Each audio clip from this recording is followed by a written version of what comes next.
Welcome to Women in the Middle Entrepreneurs, the podcast that gives you an unfiltered behind-the-scenes look at what it's really like being a woman in the middle who's over 50 and following her entrepreneurial dreams. Grab a superhero cape, girlfriend, because you deserve one. I'm your host, Master Certified Life Coach and Midlife Mentor, Suzy Rosenstein, and I am excited to inspire you with interviews that feature all of this midlife amazingness. Let's go.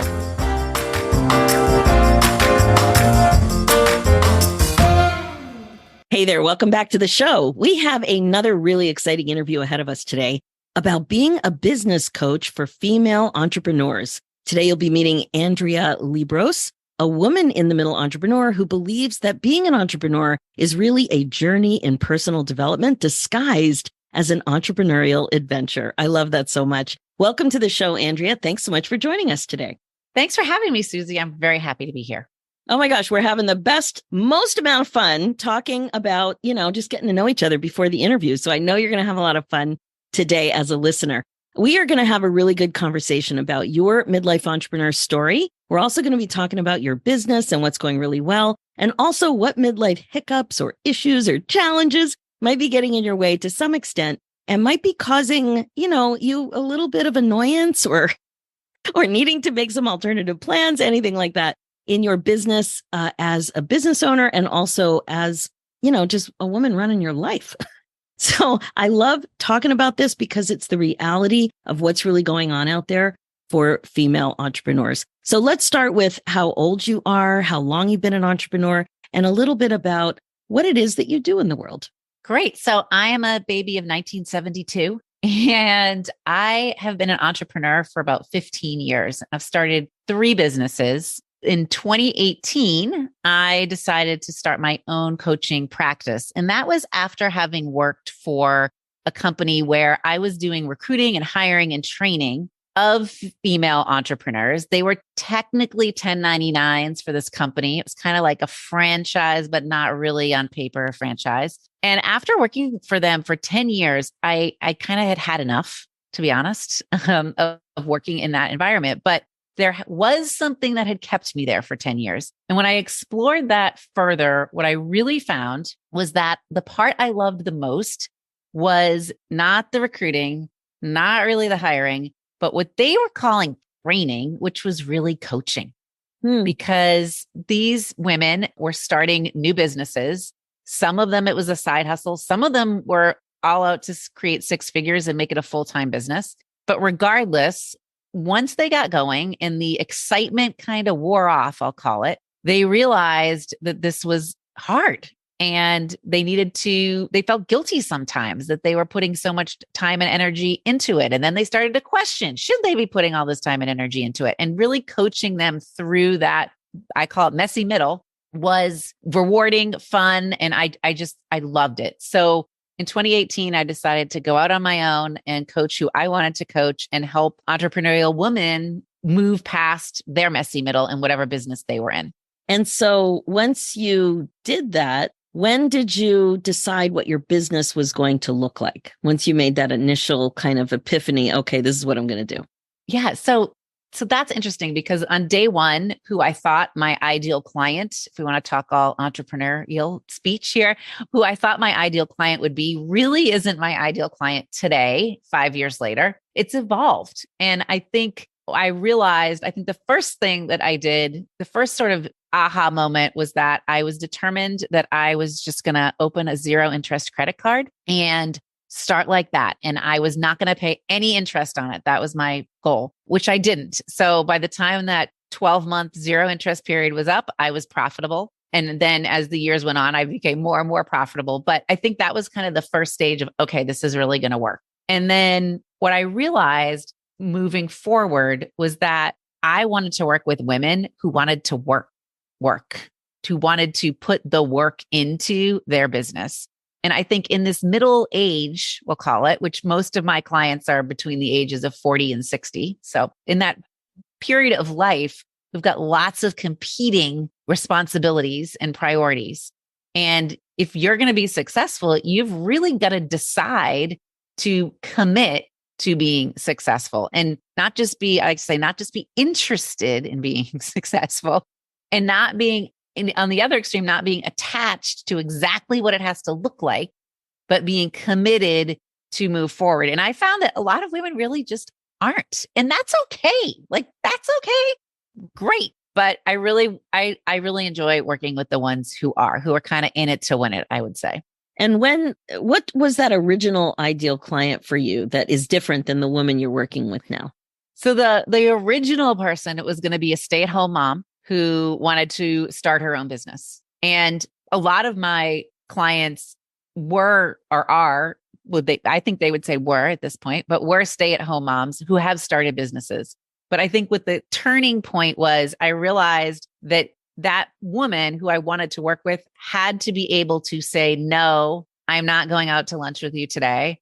Or no, I can't go to the 1:00 Pilates class. Maybe on Friday I can, or maybe on another day I can, but not every day. And not everybody was really willing to do that if they had come from this, we'll call it like stay at home type of situation, which I think all these women also though want to be with their kids and want to be home. So there's nothing wrong with that, but they've got to kind of figure out how to do both, not just either. It's not an either or, it's an and situation. Now, what is it about? They're all in. Yeah. And what is it about the women that you love working with that really gets you excited? I think it's they're curious, like about how they could solve the problem, right? And they get creative. So the problem could be a business problem, but the problem could also be, how do I continue to address all of my priorities, family, business, myself, my own self-care? Like, how do I do that? Let's get curious and solve it versus throwing their hands up and saying, this just isn't working, or I don't have enough time, or someone needs me. Someone's always going to need you. My kids need me still, even though they're almost 20 and 22 and almost 20, right? But the women I really loved working with were willing to try to make this an and situation, not an or situation, as well as get creative in figuring out how that could happen and what it would look like. Isn't that amazing that once you were curious yourself about what it is that you wanted, you were able to put it all together and have the success that you were hoping for? Yeah. And it's really also moving past like fear, right? So whoever we're all, there's fear in everything, fear of the unknown, fear of uncertainty, but we able to move past that or just embrace it and work through it. That's kind of a turning point too, I think. And I think a lot of that has to do with how much a woman is invested in herself, in the sense of that. That's why that quote you read at the beginning with, it's a journey in personal development disguised as an entrepreneurial adventure. Like, you've really got to be invested in you in order to move forward or toward what you want. Oh my gosh, absolutely. And being an entrepreneur, it's some of the scariest stuff I've ever done. It is. I don't know. We could have an argument. Which is harder, being a parent or being an entrepreneur? Which is worse? I don't know. They're very different. They're both challenging, but I never thought of myself as a fearful person, but I have absolutely experienced fear, and fear is what kept me stuck for 5 years. Yeah. That's what keeps us stuck. I mean, that's what keeps us in that messy middle, right? Unless we commit to moving past it and being okay. Like, sometimes I'll say to my clients, okay, what are 25 things? I just did this today because it's the end of the second quarter. We're recording this and beginning of the third quarter coming up. I said, what are 25 things you're going to fail at next quarter? And the ones that have been around for a while looked at me and were like, okay, we're going to go through this again. But new people were like, what are you talking about? 25 things we're going to fail at. But yeah, you are. And that's okay. It's okay if your mindset is allowing you to look at it as an opportunity to learn. Yes, exactly. Oh my gosh. Okay. So from your notes, I can absolutely see that you've had some midlife challenges personally. Can you tell me a little bit about how that kind of stuff, those classic midlife challenges, are affecting you, the way you want to run your business, and perhaps getting in the way of your lifestyle too? Yeah, I think over the past few years, I think there's been probably 3 big challenges that have kind of come my way, which wouldn't have been there 10 years prior. Number one is parenting teens. So my son's going to turn 22 in a couple of weeks. My daughter's 19 and a half. They're going to be a senior in college and a sophomore. And just kind of navigating that, also navigating the different genders, parenting the boy versus parenting the girl. it's just kind of my old neighbor way back in the day when my kids were maybe 5 and 3 and her kids were, I don't know, 12 and 10, which at that point seemed lots older. She said to me once, said, little kids, little problems, big kids, big problems. And I think that is so true. That's so true. It's just the brain space the problems take up as a parent is a lot different when they're bigger than when they're little. So there's that. The second thing is parents, like my parents. I live in Indianapolis. My parents live in Boston. It's literally I think it's 1,017 miles apart. And it's either a 2-hour plane ride or a 15 to 17-hour drive. So I choose the plane all the time. But they've had health issues, and going back and forth takes time and energy, almost more than anything else, not knowing how long I might be there or helping them navigate healthcare from 1,000 miles away. I love to say I had to break into the, healthcare portal to figure out what was going on, try all the passwords. And so that's hard. And 2 summers in a row, one with one parent, one with another parent, I was out there in the Boston area for a significant amount of time. And, one of the great things about my business, at least, is I can work from anywhere. But even though I can work from anywhere, I'm not always in this mental headspace to work from anywhere. It's really hard to conduct a Zoom call for 20 people from the guest room in my parents' house with the furniture from 1960. It's just isn't the same as being at my house. So that's been hard. And my husband's parents too, are all on the East Coast. So I think the parent thing is number 2. And then the third piece is really more of a choice than anything else. But my husband and I decided that we looked at each other one day and we were sitting in the backyard, and he said to me, "Do you want to live in this house for the next 25 years?" And I said, "No." "Do you want to live in this house for the next 25 years? No. Is there anything wrong with this house? No. Do we love our neighbors? Yeah. Are we ready for a change? Yes." So we decided to build a house just only 10, 15 minutes away. We're not going too far, but to kind of empty out the house that I have lived in for 21 years and put some things in storage, sell the majority of it. We're living in an apartment right now as we're recording this, kind of in this in-between stage. That gets in the way. So all of these things, well, I guess they can get in the way if I allow them to get in the way, right? It's really all how I frame it for myself. So I have some flexibility in my schedule. I feel like my clients get it if we've got to cancel, which rarely happens, but it has happened. But they not really, it's almost like they don't get in the way of client work, but they get in the way of my own thinking space, my own headspace, like my own creativity in a way, because they're taking up that, I like to say their 3 most valuable resources are time, money, and brain space. And they take up a lot of brain space. Yeah. It's the physical part of the maneuvering, the travel that you mentioned. Mm-hmm. Then there's also all the extra project related stuff that has to happen. So if you're helping, you're breaking into trying to figure out your parents' password. Know what I mean, right? Totally. It's the password thing. I mean, I can't get into half of my stuff. No. Well, and even I remember at one point I said to my parents, it seemed like one parent was good while the other one wasn't so good. It was so they took turns. So I'd say to the more well parent, I was like, "Listen, you can just Instacart some groceries. Okay. Let's just do the Instacart." Well, that was like a technological mountain. Okay. So then I'd say, "I'll just go into Instacart and I'll do it for you." Right. Well, then, the guy from the grocery store is texting me, "What do I want to substitute?" Right. I'm in the middle of doing whatever I'm doing. So, and then I'm texting my parents, "He's on his way, 10 minutes, but they don't pick up their phone." So it's all it's the other projects, like you said. Yeah. Everything's and your house sounds divine. However, yeah, that's questions. There's all the stuff. A million questions. I feel like we're at the very tail end of it. And I feel like are we ever going to get to a day when someone doesn't ask us to make a decision? And you can't really go into decision fatigue, even though you want to desperately. But I think there's going to be decisions, for a while longer, even though we only maybe cross our fingers. I don't want to jinx us of 4 more months, maybe. So I was totally cracking up though when you said what's going on in that bedroom at your parents', because we have a cottage cabin that I use as my office when I'm up there. You can't even believe what's going on in there. There's like rolled up sails behind me and the weird furniture from the 60s and yeah. the weird paneling and oh my God. But to see those sails rolled up behind me stashed against a wall. I know. Wow.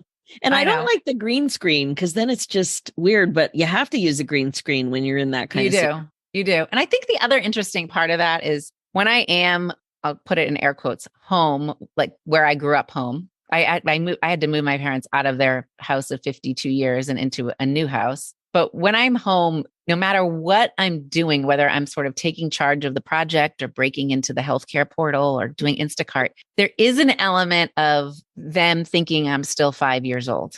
Totally. Right. And, or some maybe 12. Okay. But to flip the switch in my brain from, professional woman to daughter to mother to spouse, all in the same hour is hard. And I think it is especially hard when I feel like they're thinking I'm still 5 again and I can't figure out how to turn on the disposal or whatever that is. So, I think the way you put it as brain space is pretty accurate. There's just all this extra stuff that's occupying that real estate. You just don't have the space, the brain no, space to focus. no. To And thoughts. I see it in my clients. I see it in myself. Sometimes they'll say, well, once this is over, once this house is built or whatever, then I'll blah, blah, blah, blah, blah. But I think what's kind of interesting about this middle age era is like, it's never over kind of. I mean, there is no, if we're talking about caring for parents and parenting and building this house, certainly like it's never over. So you can't use that. Like once this is over, then that's not going to stand up. It's so funny. One time, one of my kids was traveling and I said, okay, make sure you text me when you land. And he looked at me like I was crazy. And I said, I looked at him back and I'm like, hello, I still text my mom when I land. He's like, really? Yes, you're always going to be my kid. Get used to it. You're going to be texting me when you land. That's all. That's all. That's all. That's my husband's job. Whenever we go someplace together, he's the texter. So that's good. Yes. Because you're doing 10 other things. Right. He can do that. Okay. So another thing that I love to talk to other entrepreneurs about is what have you noticed about being an older woman and being an entrepreneur? Have you had some positive or negative experiences as a result of being this age and stage? Yeah, I guess one thing I've noticed in my personal journey, as well as seeing some of my clients, is that at this point, if you're an entrepreneur and kind of in the, I'll call it early to middle stages of your business, probably if it doesn't quote unquote succeed, you're not going to live in a van down by the river. Meaning like life's going to go on and you're going to figure out what's next or how to do it, or there's that get curious piece. But because of that, sometimes, I get the question from me, like, why am I working so hard? Like, why am I working so hard? Because if I wasn't doing what I'm doing, we probably wouldn't be living in a van down by the river. So there's a little bit of a justification sometimes as to why at my age I'm going at it full force in some people's eyes, right? Other people totally get it. And they're like, yes, like go for it. But there is also that, I get the questions, and I can also sometimes pause and ask myself, why am I doing this? But I know that's like a flash that doesn't last very long because I really love what I do. And I don't know what else I would be doing if I wasn't doing this. So I think that doesn't happen probably as much as to someone who's in their early 20s, because that's what you're expected to do. You're expected to go out and get a job probably, right? But when you're my age and, things appear to be going okay, there's that question. But, once I told someone, I was like, I'm going to make more money than my husband for like, I'm getting there. We're dueling it out. And, I got a lot of like, really? Yeah, really. So that's exciting to me. So I think that's unique a little bit in this era or age bracket. Well, lots of women are gearing down and lots of Yes. men are gearing down when we're like entrepreneurs are revved up. Yeah. I mean, my brother's 48 and he's retired, so to speak. I don't know how long that'll last. We'll have another talk on that. But yeah, right? Like what's happening? But no, where I'm like totally revving up right now. Feel like I'm full force. That's so funny. I'm turning 60 this summer, and okay. I had a bunch of my friends who were teachers or worked for some situation where they were in a union. Yeah. They all retired. And it was like a whole bunch of them last summer. And I keep seeing posts. This person retired, that person retired. And I was thinking, what do they have in common? Oh, that's what they have in common. They're in careers in a situation where people talk about retiring earlier. Yes. And it was just so interesting because I'm absolutely gearing up, and a whole bunch of my friends are gearing down or doing something very different.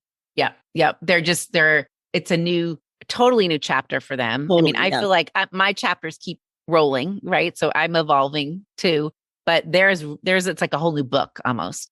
And it's also interesting to that, like go back to the teacher, they know that on June 24th, 2023, they can retire. They've got it down to the minute and the hour. And as an entrepreneur, you're not really thinking like that at all. So no, not at all. And a lot of women on this podcast are talking about that.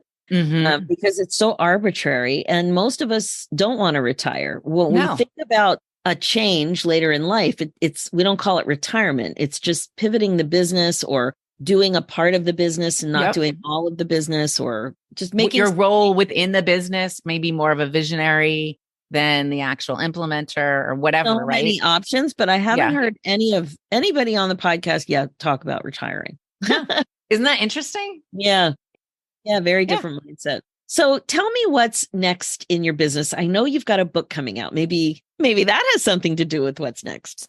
It does. So I do have a book coming out in the fall. It's called She Thinks Big, The Entrepreneurial Woman's Guide to Moving Past the Messy Middle and into the Extraordinary. And I really am passionate about kind of creating a movement of what I'm calling big thinkers, because I think, especially as entrepreneurial women, it's hard to continuously think big versus staying small. And, whatever your political views, it doesn't matter, but it does take a village of big thinkers to continue to think big. You've got to be supported and encouraged and have courage in and of itself and believe. I think there's a lot to have to do with not just having a business plan, but you need to have a belief plan to continuing to grow. And the way that happens is not necessarily by your actions, but it's really by your thinking. So I really want this book and this kind of movement to help propel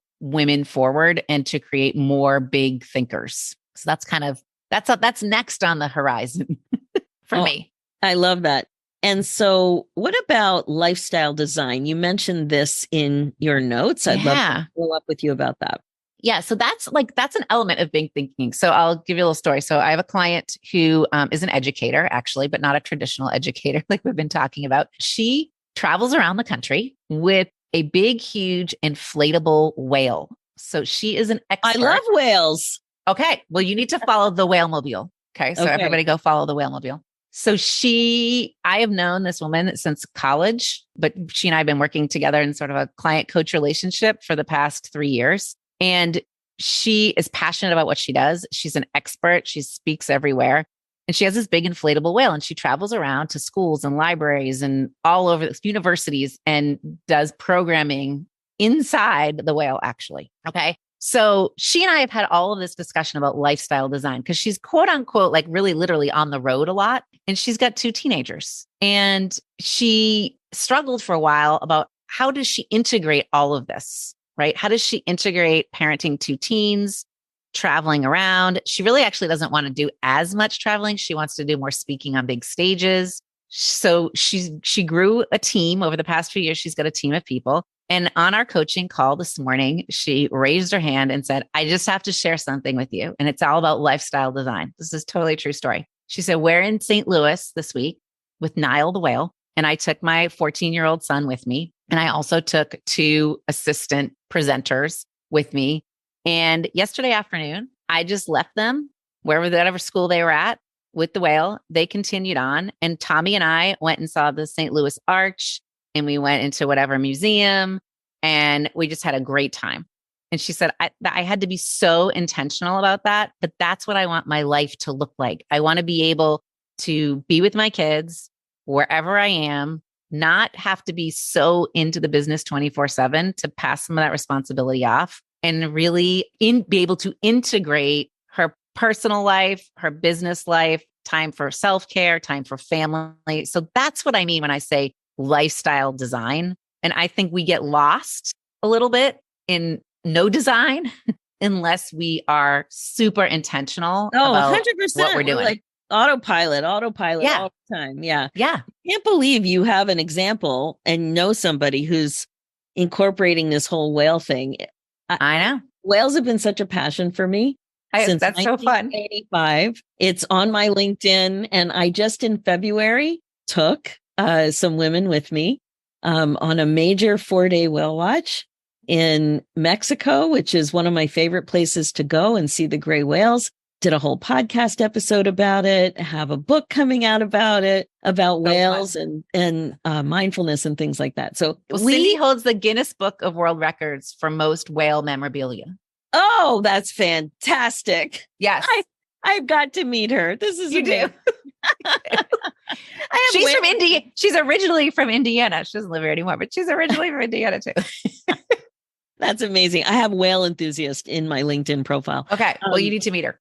Absolutely. Thank you so much for sharing that story. But it's a really great example. And it's so freeing when we realize that being an entrepreneur does have some flexibility, but we're the ones holding ourselves back from thinking about what's really possible with integration.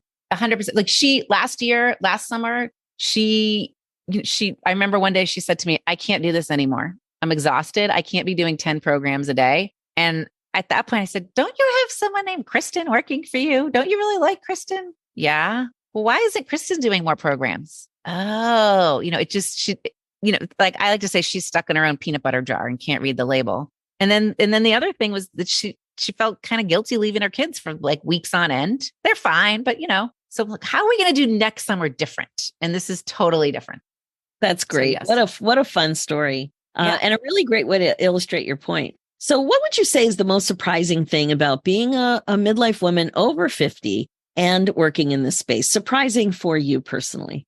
I think there's two pieces to this. One is that the more I plan, the more freedom I create. So I think some people don't get that in a sense. Like they think, oh, I should being spontaneous, that creates freedom, or not having obligations, that's freedom. But I honestly think like that's a good example of the whale mobile, right? That's a good example of she felt free enough yesterday because she had planned it out to go do what she wanted to do. So I think that's super surprising. I can surprise myself with that, and that's surprising to other people. And I think the other piece is, I'm going to use pickleball. Other people might be playing pickleball all day, and I'm not. I do like pickleball and I play sometimes. But sometimes I think some of my friends think that I'm missing out on pickleball or whatever they're doing. And I feel the total opposite, that I think, if I wasn't doing what I'm doing, I would be missing out on changing the world and influence and impacting, not influencing, but impacting other people. And I think that's somewhat surprising too. And I don't know if I would have thought about this when I was 35, if I'd be saying this now, but those are kind of two surprising pieces. Yeah, they're great. And the pickleball example cracks me up because everybody's playing pickleball. I know. My family's in love with pickleball, and pickleball is definitely fun. It is. But you can't go about changing the world in a haphazard way. No. You got to be as intentional as the other examples, or it just is not going to happen, because there's a squirrel. There are many that can distract us. And in my yard, there's raccoons, there's coyotes, there's other things happening. Very easy to get distracted, let alone our phones. Oh my God. So tell me then, what are you focusing on now? I think you kind of talked about a couple of things that it might be focusing on finishing this book. Yeah. Oh, the book. Focusing on launching 2 new programs within my business, focusing on putting on a live event in January. Actually, that's going to be super fun. Focusing on hopefully moving into our new house in October or November. I like to say by Thanksgiving. That sounds reasonable to me. You have a beautiful office in there. Did you get a really nice? It's yes. Yes. I'm so excited. So excited about that. Right now, as I'm recording this with Suzy, I'm sitting in an apartment bedroom with a twin bed behind me, but that's not going to happen for long. Yes, it's a beautiful office, big windows, like a vaulted ceiling. I'm very excited about it. Oh, that's so great. Yeah. I just think space is so important. It is. It is and I don't think my husband gets it that much as much as I do, but I keep saying I want to create a space where I feel inspired. You know, if I'm going to be in there all day long on Zoom, then I want it to feel right. So yes. Oh, that's so good. I hope you had a lot of fun investigating options for your desk and options for things like actual tools that can be better integrated. I just find so many of us, including me, I hobbled together an area of the back of the house, but it's not like created. The cords are all over the place. They're not integrated. You know what I mean? Yes, I totally know what you mean. And I'm already excited. I've got like a stand I'm going to have one computer on, and I'm going to do one of those. It's called a moss wall. So it's like a living wall. Green living wall is going to be one of the walls in the office just because I like that. So I love that. Yeah, I'm very excited. Oh, Andrea, so exciting. I'm very happy for you. That's amazing. So Thanks. How can people best get a hold of you? I'm on social media. Instagram's my favorite, probably Andrea.Liebross.coaching, but that's hard to spell. So you could just go to Andrea's with an S, links with an S.com, andreaslinks.com. And you're going to find all the links there. Link to the website, link to my own podcast called Time to Level Up, link to either whenever you're listening to this, either buy the book or become part of the Think Big movement and get all the inside info as the book is launching. So Andrea's links is probably the best way to find all the things. That's great. I know it's tricky when we have difficult names, you know. It is. I have the same problem. Is it IE? Is it EI? Is it Suzy with a Z? Is it Suzy with an SIE? I know. If you go to that link, you'll also see, actually, for these women in the middle here, there's a quiz on there that's called the Productivity Archetype Quiz. So I think sometimes we're challenged with why am I not getting anything done? So that quiz might be really helpful. So you can take the quiz from that link as well. Oh, that's amazing. Okay. I just think this is amazing stuff. And I really appreciate you coming on with all of your projects in the house and this and that. Thank you so much for taking the time today and for sharing everything and being so authentic. I really appreciate how you are moving forward and how you yourself, you're thinking big. I am. Thanks for having me. You are so welcome. All right. So that is it for now. If you're listening and loving what you hear, please like and subscribe. Reviews are great too and much appreciated. And if you're a woman in the middle who's 50 or over and an entrepreneur and would also like to come on the show, please go to www.midlifeinterviews.com and fill out an application. We'd love to have you on to share your story. Thanks so much for listening. It's never too late for you to put yourself on your agenda. I'm Suzy Rosenstein, and I'll talk to you again soon. Now, real quick before we say goodbye, if you are connecting with this show, I'd love to invite you to a happiness breakthrough coaching session. It's my laser-focused coaching call that will help you get clear about what's getting in your way as a woman in the middle entrepreneur and confident about your next steps to more happiness in your next chapter. Head over to www.nextchapterbreakthrough.com. Talk to you soon.